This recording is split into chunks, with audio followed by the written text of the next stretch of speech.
এই মাসটা কি? রজবুল হারাম, পবিত্র হারাম মাস। এটা পবিত্র মাস। 4টি মাস হারাম বলেছেন আমার আল্লাহ। সুবহানাল্লাহ পড়বেন না? রজবুল হারাম, এ মাসে মারামারি, কাটাকাটি, খুনাখুনি কোনোটা জায়েজ নেই। হারাম শরীফের ভিতরে সবকিছু নিষিদ্ধ। সুবহানাল্লাহ জোরে বলুন। এমনি তো নিষিদ্ধ, হারাম জিনিস সবই তো এই মারামারি, কাটাকাটি, খুন, রাহাজানি, জঙ্গিপনা, সন্ত্রাসীপনা, এমনিতে হারাম। মুহররমুল হারাম, মুহররম হারাম, সেটাও হারাম মাস। রজবুল হারাম মাস, এরপরে জিলকাত, জিলহাজ। কথা কি বুঝতেছেন আপনারা? এই 4টি মাসকে আল্লাহ হারাম ঘোষণা দিয়েছেন। সুবহানাল্লাহ। তো এই 4টি মাসের ভিতরে রজবুল হারাম একটা। এই হারাম মাস, এই মাসে আমরা নিষিদ্ধ কাজে যেভাবে ব্যাপৃত হয়েছি, আমার নবীজি পাক সাল্লাল্লাহু আলাইহি সাল্লাম বললেন, রজব মাস হচ্ছে আল্লাহ পাক রব্বুল আলামিন এবং নবীজি পাক সাল্লাল্লাহু আলাইহি সাল্লাম ওনার আল্লাহর কোরআন ও সুন্নাহ ভিত্তিক নিজেদের জীবনে সত্যিকারের ইসলাম, সত্যিকারের আল্লাহ এবং রসুলকে মানার যে বীজ বপন, এই বীজ বপনের মাস। বীজ বপন করবেন আপনি। ইন্নাকা লা তাজনি মিনাশ শাওকিল ইনাম। একজন মানুষ যদি বীজ বপন করে কাঁটা গুলমের বীজ বপন করে, সে যদি মুছে তা দেয় যে কয়েক মাস পর এখান থেকে আঙ্গুর আসবে, আঙ্গুর আসবে? কি আসবে? কাঁটা। কাঁটা ব্যথা দিবে। একজন মানুষ যদি আঙ্গুরের গাছ লাগায় আর আল্লাহর কাছে নিয়ত করে, মালিক আমি আপনার সন্তুষ্ট করেছি, এখান থেকে আমাকে একটু আঙ্গুর ফল খাওয়াবেন, আমার আল্লাহ যদি দয়া করে ওখান থেকে আঙ্গুর আসবে। ঠিক না? ঠিক জোরে আল্লাহর হাবিব বলেন, রজবুল হারাম মাস হচ্ছে মুমিন মুসলমানদের জন্য, এটা হলো বীজ বপনের মাস। বীজ বপন হয়ে গেল, এই বীজটাকে অঙ্কুরোদ্গম করতে গেলে পানি সেচন দিতে হয়। এই পানি সেচনের মাসের নাম শাবান মাস। আল্লাহু আকবার।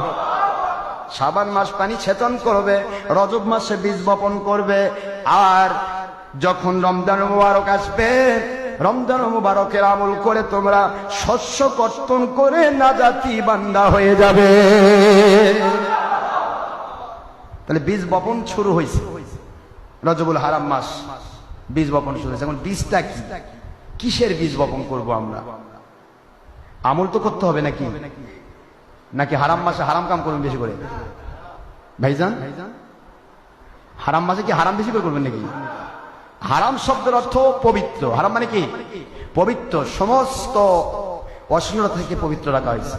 হারামিম, এই হারামকে দুইটা দিক থেকে নেওয়া হয়, একদিকে পবিত্র, আরেক দিকে নিষিদ্ধ। নিষিদ্ধ কাজ করা এই মাসে মুসলমান মুমিনকে আল্লাহর হাবিব ইন্ডিকেশন দিলেন, তোমরা নিষিদ্ধ কাজ করা বন্ধ করো আর পবিত্রতা রক্ষা করে নেক আমল, সঠিক আকীদার বীজ বপন করো। জোরে বলুন সুবহানাল্লাহ। এই বীজ বপন করতে হবে।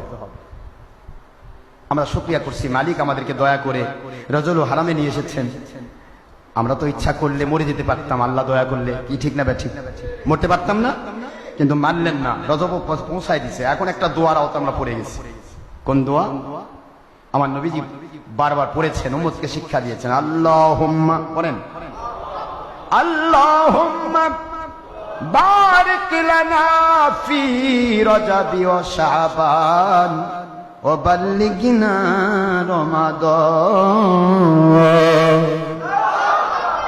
আল্লাহ বললেন, আমার উম্মতেরা আমি একটা দোয়া পড়ি, তোমরা শিখো। আল্লাহুম্মা বারিক লানা ফি রজবি ওয়া শাবান। আয় আল্লাহ, এই রজব এবং শাবান মাসে আমাদের জীবনে আমলে বরকত দেন, হায়াতে বরকত দেন, আর রমজান মুবারক পর্যন্ত আমাদের হায়াতটাকে বৃদ্ধি করে দেন, বাড়ায় দেন, পৌঁছে দেন, আমাদেরকে রমজান পর্যন্ত পৌঁছায় দেন। দোয়া করতে সমস্যা আছে? আমার নবীজি দোয়া শিখাইলেন, কারণ হচ্ছে এই দোয়াটা যে ব্যক্তি করবে আল্লাহর হাবিবের দোয়ার সাথে সে শরীক হয়ে গেছে। সুবহানাল্লাহ বলুন।